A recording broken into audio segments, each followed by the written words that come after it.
नमस्कार मंडळी, कृषी दर्शन लाईव्ह फोन इन कार्यक्रमात आपल्या सगळ्यांचं मनपूर्वक स्वागत आहे. अन्नधान्याच्या बाबतीत आपण स्वयंपूर्ण झालो आहोत ही अत्यंत आनंदाची बाब आहे. कारण वेगळ्या वेगळ्या क्रांती झाल्या आणि त्या क्रांतीमध्ये भरपूर असं उत्पादन घेतलं गेलं.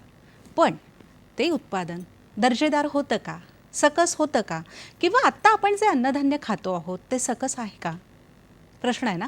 तर ते अन्नधान्य सकस असणं ही काळाची गरज आहे आणि पुढच्या पिढीलाही आपण सकस अन्नधान्य देणं ही आपली नैतिक जबाबदारी आहे. मग सकस अन्नधान्य हे कसं बरं होऊ शकतं? तर जे पीक आहे त्यांच्यामध्ये सूक्ष्म अन्नद्रव्य असणं अत्यंत महत्त्वाचं आहे. 18 प्रकारची सूक्ष्म अन्नद्रव्य ही असतात, जवळपास 18. आणि ही सूक्ष्म अन्नद्रव्य जर पिकात असली तर पीक उत्तम, गुणवत्तापूर्ण आणि चांगलं येतं आणि त्याचा उपयोग आपल्या आरोग्यासाठी होतो.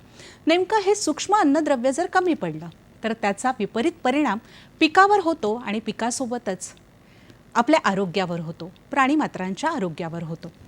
मग त्यासाठी काय करणं गरजेचं आहे? तर त्याचं नीट असा वापर करणं फार महत्त्वाचं आहे. आज आपण तेच जाणून घेणार आहोत शेतकरी बंधू आणि भगिनींनो. आजचा विषय लक्षात घ्या. आजचा विषय आहे पीक उत्पादनात सूक्ष्म अन्नद्रव्याचं महत्त्व आणि वापर. आणि याविषयी सविस्तर माहिती आपल्याला करून देण्यासाठी आज आम्ही स्टुडिओमध्ये आमंत्रित केलं आहे राहुल चौधरी यांना. विषय विशेषज्ञ, कृषी विज्ञान केंद्र, खरपुडी, जालना या ठिकाणाहून ते आलेत. सर, मी पुन्हा एकदा आपल्या कार्यक्रमात स्वागत करते आणि आपण चर्चेला सुरुवात करूया. पीक उत्पादनासाठी जर आवश्यक अन्नद्रव्य आपण शेतकरी बांधवांना सांगायची ठरवली तर नेमकी कोणती आहे, काय सांगाल सर? शेतीमध्ये आणि मनुष्याला जी मुख्य अन्नद्रव्यांची गरज असते त्यामध्ये ऑक्सिजन, कार्बन, हायड्रोजन, त्याचप्रमाणे नत्र, स्फुरद, पालाश, कॅल्शियम, मॅग्नेशियम, गंधक, तसेच जस्त, लोह, तांबे, manganese, boron, molybdenum, vanadium, silicon, chlorine ही जी अन्नद्रव्ये आहेत ही सर्व वनस्पतीला आवश्यक अशी अन्नद्रव्ये आहेत. आणि यांनाच आपण आपल्याला आवश्यक अन्नद्रव्ये आहेत हे आपण म्हणतो की ज्याच्यामुळे वनस्पतीचं आयुष्य हे पूर्ण होतं. अत्यंत एक महत्त्वाचा आणि मूळचा प्रश्न असा आहे की नेमकं हे जे आपण सगळे वेगळे वेगळे अन्नद्रव्य सांगितले, हे सूक्ष्म अन्नद्रव्य म्हणजे नेमकं काय सर? काय सांगाल या बाबतीत? प्रत्येक वनस्पतीला अन्नद्रव्यांची गरज ही वेगवेगळी असते. हां, काही मोठ्या प्रमाणात लागतात, काही अत्यंत कमी प्रमाणात लागतात. जर आपण स्लाईडवर बघितलं तर वनस्पतींमधील हायड्रोजन, ऑक्सिजन आणि कार्बन अतिशय मोठ्या प्रमाणात आपल्याला वनस्पतीला लागतात. परंतु बाकीचे जे आहेत हे नत्र, स्फुरद, पालाश, गंधक, कॅल्शियम, मॅग्नेशियम हे थोड्या कमी प्रमाणात लागतात. आणि त्यापेक्षा कमी प्रमाणात जे लागतात ते लोह, जस्त, तांबे, मॅंगनीज, बोरॉन, मॉलिब्डेनम, क्लोरीन हा जो गट आहे यांना सूक्ष्म अन्नद्रव्य म्हटलेलं आहे, कारण की ते अतिशय अत्यल्प प्रमाणामध्ये हे वनस्पतीला गरजेचे असतात. आत्ता आपण ही वेगळी वेगळी जवळजवळ 16 प्रकारची अन्नद्रव्य सांगितली. तर या अन्नद्रव्यांची आपण पुन्हा एकदा प्रेक्षकांना नावं सांगूया. ती यासाठी की त्याचं प्रमाण हे किती असणं गरजेचं आहे ते त्यांना माहीत होणं महत्त्वाचं आहे. तर काय सांगाल अन्नद्रव्य आणि त्याचं प्रमाण या बाबतीत? अन्नद्रव्याच्या बाबतीत आताच आपण जी चर्चा केली की जे मोठ्या प्रमाणात लागतात म्हणजे हायड्रोजन, ऑक्सिजन आणि कार्बन की जे आपण देऊ शकत नाही, ते नैसर्गिकरित्या वनस्पती ही पाण्यामधून आणि वातावरणातून घेते. परंतु बाकीचे जे अन्नद्रव्य आहेत त्यामध्ये नत्र, स्फुरद, पालाश हे अन्नद्रव्य हे आपण मोठ्या प्रमाणात वापरतो.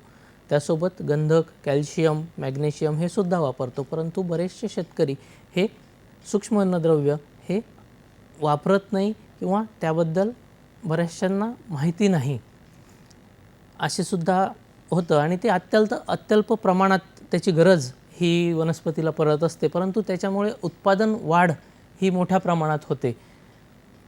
नावातच त्यांच्या सूक्ष्म आहे, अत्यअल्प असं आहे, अगदी थोडंसं असं आहे. तर नेमकं हे सूक्ष्म जरी असलं तरी मोठं कार्य हे करत असतात अन्नद्रव्य. तर नेमकं त्यांचं कार्य जर सांगायचं झालं सर तर हे आपण जी काय काय सूक्ष्म अन्नद्रव्य आहेत हे सूक्ष्म अन्नद्रव्यांचं कार्य हे प्रत्येक अन्नद्रव्याचं कार्य हे ठरवून दिलेलं आहे प्रत्येक वनस्पतीमध्ये की त्यानं काय करायचं. त्यामध्ये जर आपण बघितलं की लोह हे मुख्यतः हरितद्रव्य तयार करतं, रोगप्रतिकारक क्षमता वाढवतं, त्याच्यानंतर नत्र स्थिरीकरण प्रक्रियेत भाग घेतो आणि नत्राचं वहन करण्यासाठी वापरला जातो. तर जस्त हा एक मुख्य घटक आहे की ज्याची कमतरता ही मोठ्या प्रमाणावर महाराष्ट्रामध्ये जाणवते आणि तो म्हणजे ते ऊर्जा उत्पादन करतो झाडामध्ये आणि मुख्य काम म्हणजे वाढीवर नियंत्रण ठेवतो. त्याचबरोबर चयापचय क्रियेमध्ये त्याचा सहभाग हा मोठ्या प्रमाणात असतो. त्याचप्रमाणे जर पुढचं अन्नद्रव्य आपण बघितलं तर मॅंगनीज हा सर्व अभिक्रियांमध्ये उत्प्रेरक म्हणून तिथं काम करत असतो आणि विशेषतः म्हणजे जे मुख्य अन्नद्रव्य आहे नत्र, याच्या चयापचय क्रियेमध्ये मॅंगनीजचा मोठ्या प्रमाणात सहभाग हा वनस्पतीमध्ये असतो. त्याचप्रमाणे तांब्याचा जर आपण विचार केला तर तांब हे एक रोगप्रतिकारक शक्ती वाढवण्यासाठी वापरलं जातं. त्याचप्रमाणे पेशीभित्तिकेची ताकद म्हणजेच रोगप्रतिकारक क्षमता तिथं वाढते आणि वनस्पतीची ज्या विविध अभिक्रिया आहेत त्यांची कार्यक्षमता वाढवण्याचं काम हे तांब हे इथं करत असतं. त्याचप्रमाणे जर आपण पुढचं अन्नद्रव्य जर बघितलं तर बोरॉन, की जे बोरॉन हे उत्पादनामध्ये अतिशय महत्त्वाची भूमिका ही पार पाडत असतं. कारण की तिथं जर बोरॉनची कमतरता तिथं झाली तर परागीभवनामध्ये अडचण येते. फुलांची संख्या नियमित करतं, झाडावर फुलांची संख्या किती हवी, झाडामध्ये परागीभवन, फलन, बियाण्याची उगवण क्षमता ही कशी राहील ही बोरॉनच्या उपलब्धतेवरून ठरतं. आणि त्याच्यानंतर जर आपण विचार केला की मॉलिब्डेनम, आपण याविषयी सांगूच या प्रेक्षकांना पुढचे जे अन्नद्रव्य आहे त्यांच्याविषयी, पण या ठिकाणी घेऊया एक छोटीशी विश्रांती.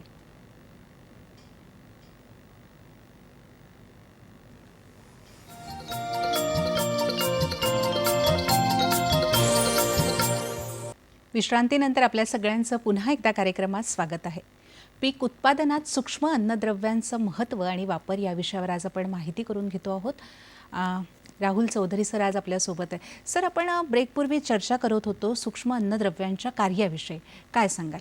हो, तर आपण बोरॉन बघत होतो की बोरॉन हा परागीभवनामध्ये जसा सक्रिय असतो त्याचप्रमाणे मॉलिब्डेनम हे जे अन्नद्रव्य आहे हे अन्नद्रव्य परागकण तयार करण्याच्या क्रियेमध्ये सहभाग घेतं. म्हणजे दोघं अन्नद्रव्य हे तेवढेच महत्त्वाचे असतात.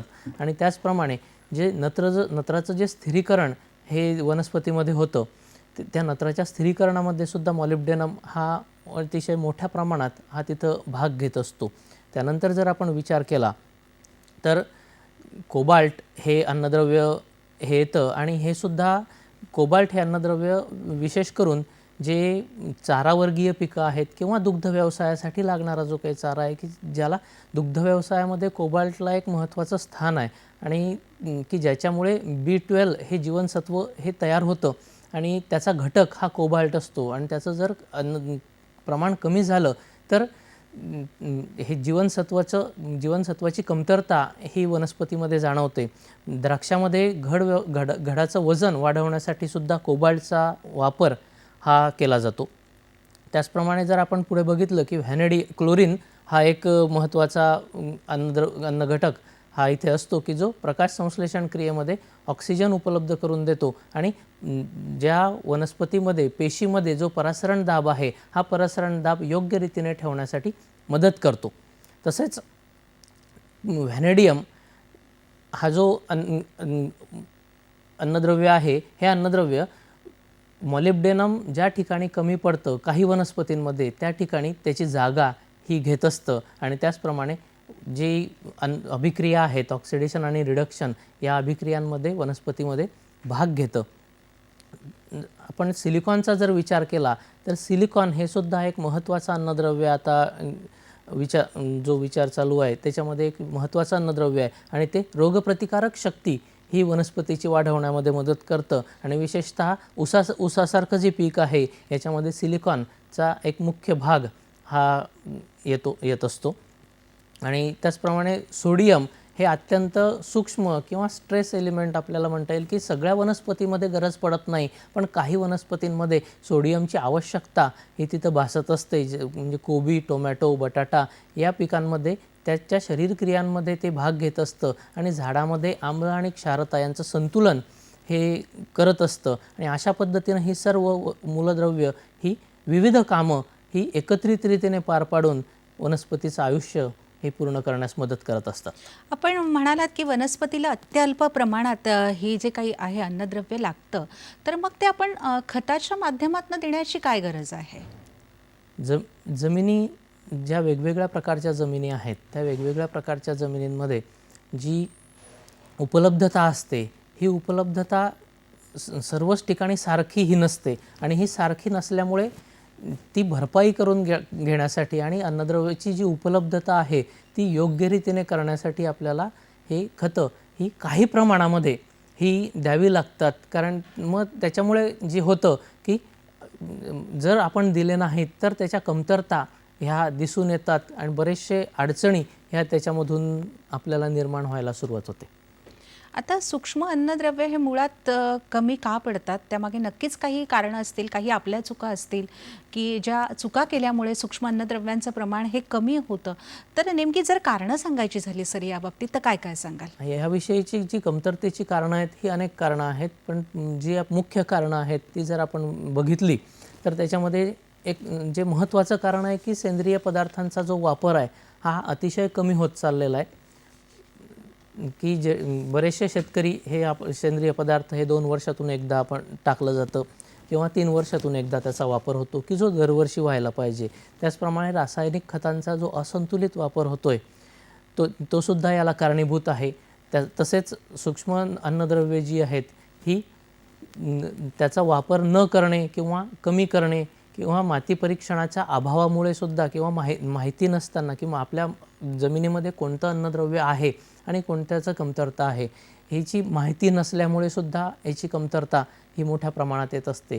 त्याचप्रमाणे बागायती क्षेत्रामध्ये जी विविध पिकं सलग घेतली जातात हा सुद्धा एक कारण हे आहे की सलग पीक पद्धती जी आहे की एक संपल्यानंतर दुसरं संपल्यानंतर तिसरं की जमिनीला आराम न देता जी मोठ्या प्रमाणात कल्टिवेशन होतं ते सुद्धा एक कारण हे इथं एक कमतरतेचं कारण आहे.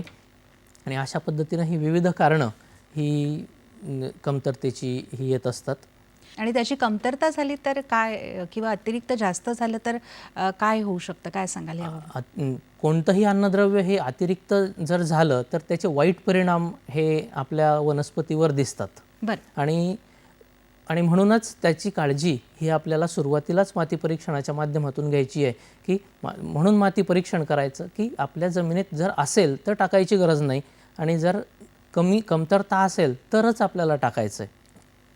याच्यामध्ये शिरा ह्या हिरव्या राहतात आणि पिवळा जो पर्णपातं असतं हे पिवळट होतं आणि त्याचबरोबर पानांचा आकार हा छोटा होतो. मुख्यतः शेंड्यावरची जी पानं आहेत ही पानं ही पिवळी होतात सुरुवातीला.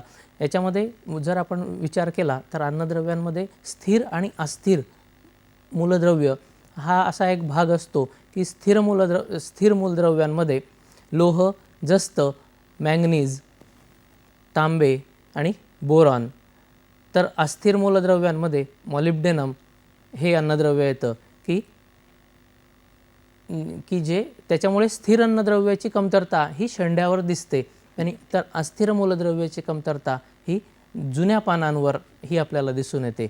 आपण जर पुढे बघितलं तर आपण फोटो बघूया.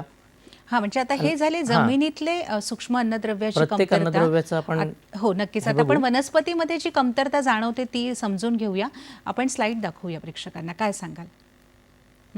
तर लोहाची कमतरता जेव्हा आपण बघतो तेव्हा शेंड्यावरील पानं ही पिवळं पडतात, शिरा हिरव्या असतात. त्याच्यामुळे जर जास्त कमतरता झाली तर त्याचं पान हे पांढरं होतं. परंतु हा विचार जर आपण केला तर हे नेमकं कुठं होतं? जर हे बघितलं तर जिथं जास्त सेंद्रिय पदार्थ दिले गेलेले असतील तिथंसुद्धा ही कमतरता ही मोठ्या प्रमाणात आढळून येते किंवा हलक्या जमिनींमध्ये ही कमतरता आढळून येते. जास्त ओलावा जर आपण बागेमध्ये ठेवला किंवा भाजीपाल्याच्या क्षेत्रामध्ये ठेवला तरीसुद्धा मोठ्या प्रमाणात लोहाची कमतरता ही आपल्याला दिसून येते. जर आपण जस्ताच्या कमतरतेच्या बाबतीत विचार केला तर जस्ताची कमतरता ही नवीन पालवीवर दिसते. त्याचप्रमाणे पालवीवर दिसताना जे कांड्यामधलं अंतर असतं हे कांड्यामधलं अंतर तिथं कमी होतं आणि जस्ताची कमतरता ही मुख्यतः त्याच्यामध्ये शिरा ह्या मुख्य शिरा हिरव्या राहतात. त्या लोहाच्या कमतरतेमध्ये पूर्ण शिरा हिरव्या राहतात. जस्ताच्या कमतरतेमध्ये मुख्य शिरा हिरव्या राहतात. आणि जस्ताची कमतरता ही याची जी कारणं आहे ही कमी प्रमाणात असलेला सेंद्रिय पदार्थ, जिथं जास्त जमिनीची धूप होते किंवा पावसामुळे जिथं जास्त जमिनी खरवडून निघून जातात अशा ठिकाणी जस्ताची कमतरता ही मोठ्या प्रमाणात दिसते. त्याचप्रमाणे जर आपण स्फुरदाचा वापर मोठ्या प्रमाणात करत असू तरीसुद्धा आपल्याला जस्ताची कमतरता ही तिथे दिसून येते. तसेच जेव्हा मुळांची वाढ ही योग्य रीतीने होत नाही तेव्हासुद्धा आपल्याला जस्ताची कमतरता ही आपल्याला इथं दिसत असते. जर आपण फोटोमध्ये बघत असाल तर कापसाच्या जस्ताची कमतरता आहे, त्याचप्रमाणे मोसंबीची आणि मक्याची अशी कमतरता ही आपल्याला इथं दाखवलेली आहे. आणि त्याचप्रमाणे मॅंगनीज हे जे मुख्य अन्नद्रव्य आहे हे सूक्ष्म अन्नद्रव्यांमध्ये आपल्याला ज्या नवीन पानांवर ज्या शिरा असतात ह्या हिरव्या होतात आणि बाकीचा भाग हा हिरवट पिवळा होतो आणि तिथं पिकाची वाढ खुंटते. पिकाला नवीन पालवी फुटायला अडचण येते, प्रकाश संश्लेषण क्रियेत अडचण येते आणि त्याच्यामुळे त्याची वाढ ही होत नाही. जिथं जास्त सामू असतो, 8च्या वर जिथं सामू जातो तिथं मॅंगनीजची कमतरता ही दिसून येते. त्याचप्रमाणे जर निचरा योग्य प्रमाणात नसेल त्या जमिनींमध्ये सुद्धा मॅंगनीजची कमतरता ही मोठ्या प्रमाणात आपल्याला दिसून येत असते. आणि तांब याची कमतरता सहजासहजी पटकन आपल्याला दिसत नाही, परंतु तांब्याची कमतरता जेव्हा जाणवते तेव्हा पानांचा आकार हा थोडा बदलतो, वाढ खुंटते आणि परागकणांमध्ये वंध्यत्व येतं. हा एक मुख्य घटक पीक उत्पादनामध्ये महत्त्वाचा आहे की त्याच्यामुळे फलन होत नाही आणि पीक उत्पादन कमी येतं. आणि फळबागांमध्ये जर विचार केला तर डिंक खोडामध्ये तयार होतो की जे मुख्य काम आहे की प्रतिकारशक्ती तयार करणं, ते प्रतिकारशक्ती तयार होत नाही, त्याच्यामुळे बुरशीचा पण अटॅक इथं वाढण्याची शक्यता ही असते. आणि त्याच्यानंतरचं आहे की बोरॉन हे अतिशय कमी लागणारं अन्नद्रव्य की ज्याची कमतरता ही बऱ्याच ठिकाणी ही जिथं हलक्या जमिनी आहे, जिथं पाण्याचा ताण हा पडतो, जिथं सेंद्रिय पदार्थाचं प्रमाण अतिशय कमी आहे अशा परिस्थितीमध्ये बोरॉनची कमतरता ही जाणवत असते. बोरॉनच्या कमतरतेत मुख्यतः पानाचा आकार छोटा होणं, पानं पिवळी पडणं, वाढ खुंटणं, शेंडा कोरडा पडणं, त्याचप्रमाणे खोड आणि फळ याच्यामध्ये पोकळी निर्माण होणं. पण मुख्यतः फुलकोबीमध्ये जर आपण बघितलं तर फुलकोबीच्या कांद्यामध्ये जर आपण मध्यभागी कापलं तर बऱ्याच वेळेस पोकळी दिसते. ही पोकळी म्हणजे बोरॉनची कमतरता असते. ही मॉलिब्डेनमची कमतरता ही अतिशय कमी आपल्याला जाणवते, परंतु ती जुन्या पानांवर दिसते. जुन्या पानावर दिसते तिथं हाताला त्याचे डाग लागतात. म्हणजे जे आपण बघतोय की फोटोमध्ये की असे पिवळे पॅचेस दिसतात. आणि टोमॅटोच्या झाडावर सुद्धा, टोमॅटोचा फोटो आहे त्याच्यावर सुद्धा अशा बारीक तपकिरी रेषा ह्या जाणवतात आणि त्याला जर आपण हात लावला तर त्या अशा जाडसर जाणवतात. हे त्याचं मुख्य त्याचं सिम्पटम आहे. आणि याच्यामुळे जे पुढचं होतं की फुलोऱ्याचं प्रमाण तिथं कमी होतं आणि फळामध्ये बियांचं प्रमाणसुद्धा मॉलिब्डेनममुळे तिथं कमी होतं. उपाय म्हणून काय करता येईल? माती परीक्षणामध्ये जेव्हा अन्नद्रव्याची कमतरताही दिसते तेव्हा आपल्याला रासायनिक खतांचा आधार हा तिथं घ्यावा लागतो आणि त्यावेळेस लोह, जस्त, तांबे, मॅंगनीज यांचे जे सल्फेट स्वरूपातली जी खतं आहेत ही आपण तिथं वापरू शकतो. त्याचप्रमाणे बोरॉन जो आहे, आता हे वापरताना कमतरतेचं प्रमाण किती आहे हे जर आपण बघितलं, जर जास्त कमी कमतरता असेल तर आपल्याला हे 10 किलो प्रति एकरी हे आपल्याला वापरायचं आहे. बोरॉनसारखं घटक असेल तर बोरॉनसारखा घटक हा 1 किलो प्रति एकरीसुद्धा आपण वापरला तर आपल्याला चांगल्या पद्धतीनं त्याचे रिझल्ट हे दिसतात. सूक्ष्म अन्नद्रव्याचे स्रोत अनेक आहेत, ते आपल्याला नीट प्रमाणात वापरता येणं गरजेचं आहे. याविषयी आपण अजून जाणून घेऊया, पण एका छोट्याशा विश्रांतीनंतर.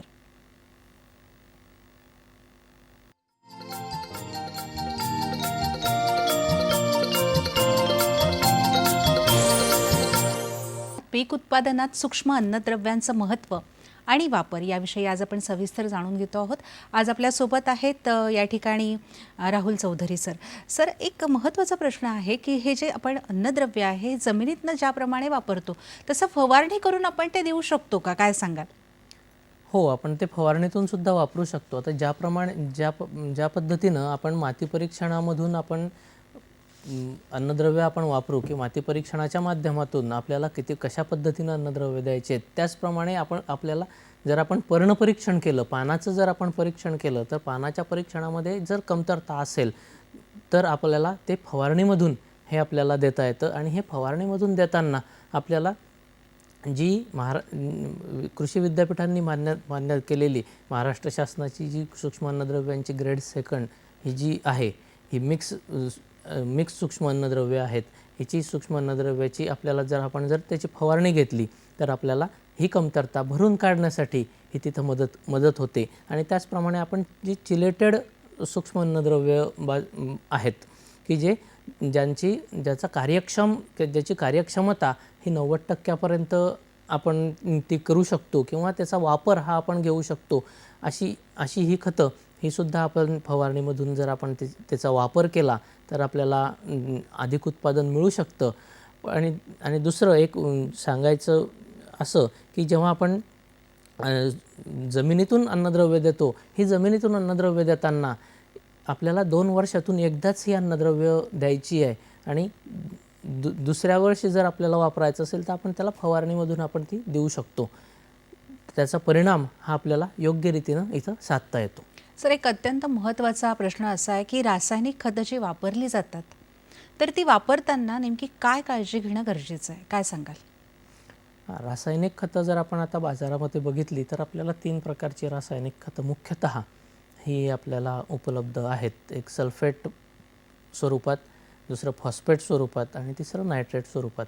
आणि ही तिघं जर एकमेकामध्ये एकत्रित केली तर त्याच्या अभिक्रिया ह्या होतात आणि अन्नद्रव्याचं स्थिरीकरण हे जमिनीमध्ये वाढतं. आणखी जर आपण जे सूक्ष्म अन्नद्रव्यांची कार्यक्षमता जर आपण आज बघितली तर आज आपण ती 2 ते 5% आहे. म्हणजे आज आपण जर एक 100 रुपयाचं सूक्ष्म अन्नद्रव्य वापरत असू तर त्यापैकी आपल्याला फक्त 5 रुपयेच त्या 100 रुपयापैकी वापरावे लागतात. परंतु हे 5 रुपये वापरण्यासाठी 100 रुपये खर्च करावे लागतात. ही आजची परिस्थिती आहे. मग हे होऊ नये म्हणून स्थिरीकरण कमीत कमी व्हावं याचा प्रयत्न हा आपल्याला इथं करायचा आहे. आणि हा करण्यासाठी मी सुरुवातीला जे सांगितलं की सेंद्रिय पदार्थाचा वापर करणं हे त्याच्यासाठी गरजेचं आहे. त्याच्यानंतर योग्य ठिकाणी योग्य वेळी खतांचा वापर, खतांचा पुरवठा आणि योग्य स्वरूपामध्ये हा खतांचा पुरवठा करणं हे इथं गरजेचं असतं. सर, मला सांगा की सूक्ष्म अन्नद्रव्य वापरल्यामुळे उत्पादन साधारण किती वाढतं? सर्वसाधारणपणे जर आपण जे संशोधन पत्रिका जर बघितल्या तर एक 20 ते 30% सूक्ष्म अन्नद्रव्याचा वापर करून आपलं उत्पादन हे वाढतं. परंतु जो वापर आपण करत असतो त्याच्यामुळे एक शाश्वतता आपल्या शेतीच्या उत्पादनामध्ये तिथं निर्माण होते आणि एक सकस अन्न हे सुद्धा आपल्याला तिथं मिळतं. नक्कीच. एकूणच आजच्या कार्यक्रमाचा सारांश सांगायचा झाला आणि शेतकरी बांधवांना, भगिनींना संदेश द्यायचा झाला तर काय द्याल सर?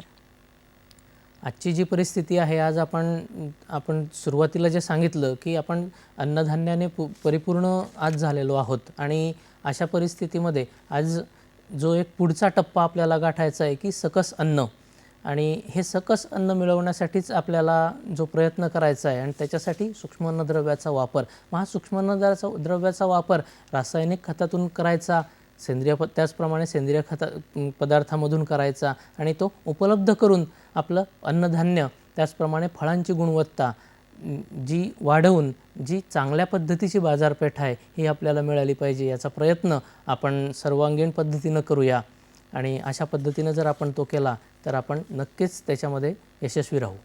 नक्कीच आपण एक खूप छान संदेश दिला की आपल्याला सूक्ष्म अन्नद्रव्याचा वापर करून सकस असं अन्न हे आपल्या स्वतःसाठी, आपल्या स्वतःच्या आरोग्यासाठी आणि येणारी जी पिढी आहे त्या पिढीलाही सकस अन्न आपण देऊ शकू ही नैतिक जबाबदारी आपली बनते आणि त्यासाठी आपण त्याचा योग्य पद्धतीने योग्य ती काळजी घेऊन जर वापर केला तर नक्कीच एक गुणवत्तापूर्ण अन्नधान्य आपल्यापर्यंत येऊ शकतं. केवळ आपल्यापर्यंतच नाही तर एकूणच प्राणी मात्र जे कोणी अन्नधान्य पीक खातात त्यांना सकस अन्न हे सूक्ष्म अन्नद्रव्यांमुळे मिळू शकतं जर त्याचा आपण काळजीपूर्वक वापर केला तर. सर, आज आपण या ठिकाणी आलात आणि खूप छान पद्धतीने आजचा एकूणच विषय शेतकरी बांधवांना समजावून सांगितलात, अगदी बारकाईनं समजावून सांगितलात. त्याबद्दल मी दूरदर्शनच्या वतीने आपले मनपूर्वक आभार मानते सर. खूप खूप धन्यवाद आपले. आणि आपण हो सर, शेतकरी बंधू भगिनींनो, अनेक महत्त्वाचे असे विषय असतात आपली शेती करत असताना, ते विषय आम्ही आपल्यापर्यंत आणण्याचा दर गुरुवारी प्रयत्न हा कार्यक्रमातनं करत असतो. आज मात्र आम्ही दोघं आपला या ठिकाणी निरोप घेत आहोत. नमस्कार.